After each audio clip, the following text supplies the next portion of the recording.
friends, and welcome back to another episode of Divorce Coach Diaries.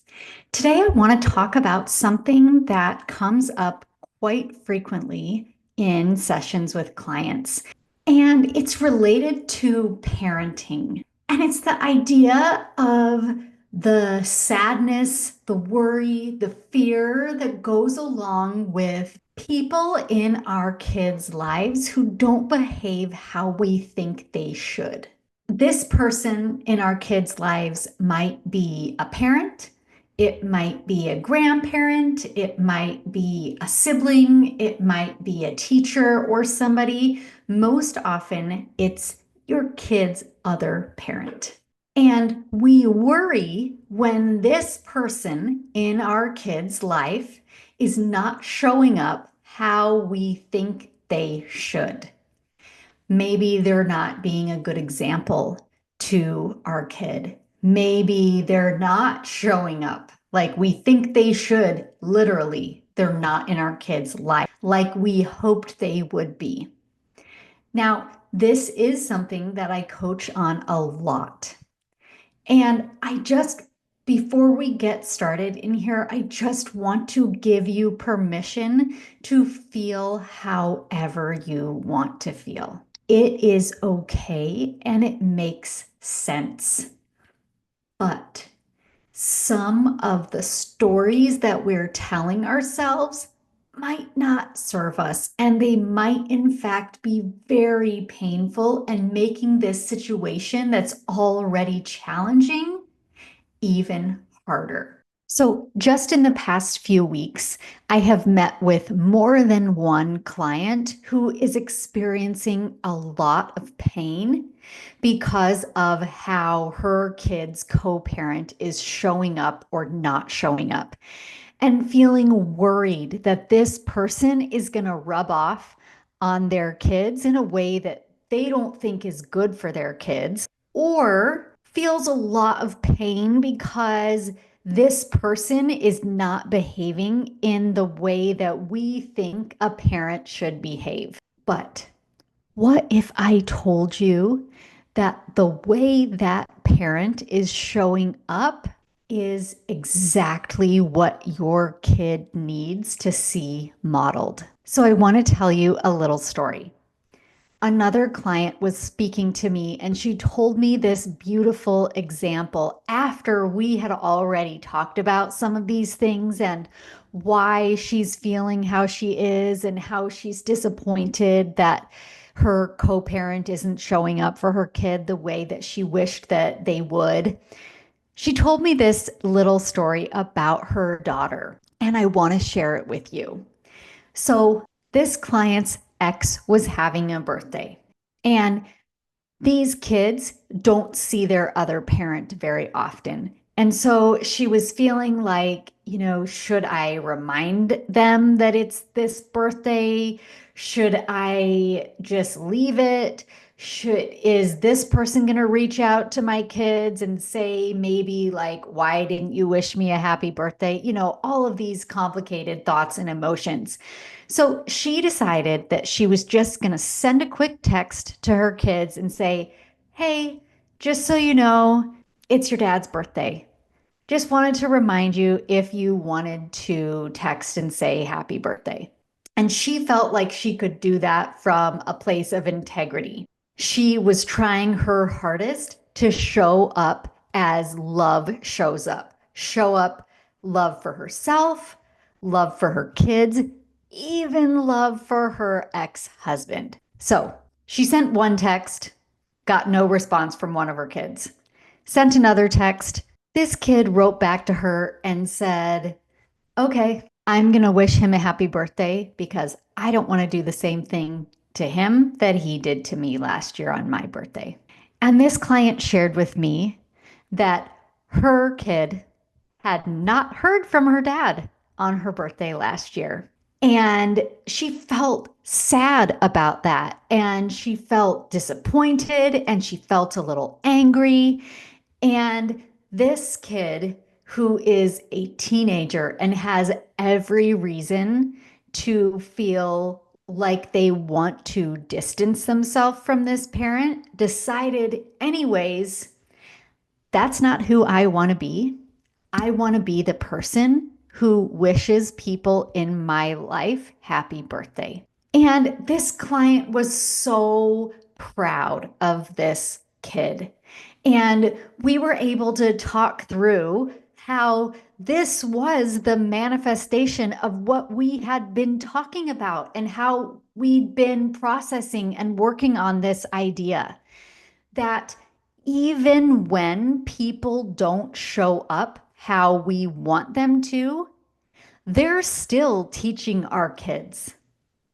Either they're modeling for our kids positive examples of how to show up in the world, or they're modeling for our kids negative examples and ways that we hope that our kids don't show up. And how even through this painful experience of this client's daughter having her dad not wish her a happy birthday, this teenager was able to process that, probably feel a lot of sadness and hard, heavy emotions, and still decide that on this person's birthday, she didn't want to show up like that. She wanted to be the person who wishes somebody else happy birthday. And while that might seem like a small, insignificant, superficial example, it shows exactly what I try to teach my clients and help them to allow space for. That even when somebody in our kid's life is not showing up how we wish they would, sometimes those are the best classrooms for our kids and for us.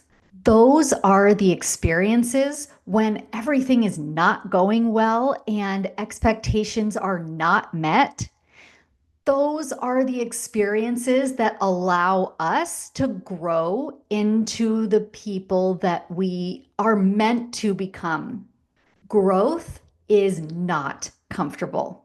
It allows us a space where we can learn to set and hold our own boundaries, where we get to decide how we show up, even when circumstances outside of us are not ideal. And of course, I am not suggesting that we just let everyone have access to our kids no matter what all the time, or we don't talk about it when we notice toxic behavior or abuse, or, I'm not saying that we don't protect our kids, that we don't make really tough decisions sometimes, but no matter what, there are going to be people, and sometimes those people are us. People who show up from a place of low integrity or none at all. People's bad behavior comes from places inside of them that are fearful and painful. People's bad behavior is not about us. And it doesn't mean that we just let everyone behave however they want with no boundaries, no consequences, no protection for ourselves or for our kids.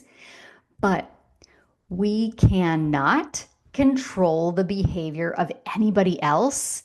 And sometimes it's the bad behavior that actually helps shape us and our kids into the most beautiful versions of ourselves. And again, it doesn't mean that when people show up in ways that are less than what we would expect of someone in their position, it doesn't mean that that's not painful. But when appropriate, we don't always have to be so afraid, especially when it comes to our kids.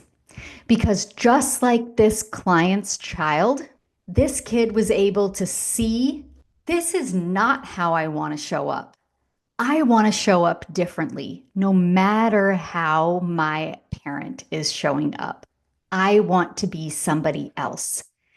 And of course, we want to do what we can to build a community of people who are wonderful, positive examples to our kids. I am all for that, of course.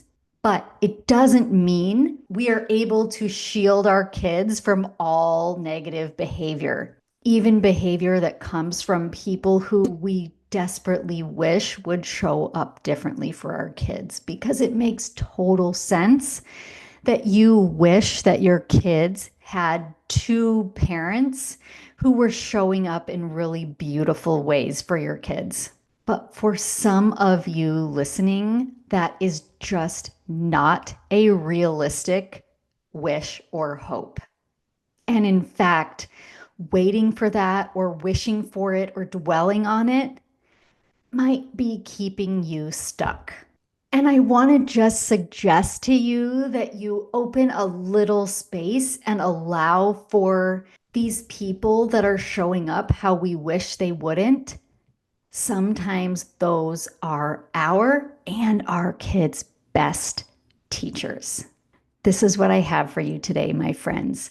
And I know that this is a tough concept to swallow sometimes, because there is real grief and pain and real processing and allowing for emotion that needs to happen when the reality of someone is not what we hoped or expected. Leave space for that as well. Whatever you are feeling makes sense. So be gentle with yourself. If you are disappointed in how somebody in your life or your kid's life is showing up, it's okay. And it doesn't mean that your kids will take on the behavior of that other person, even if that other person is one of their parents.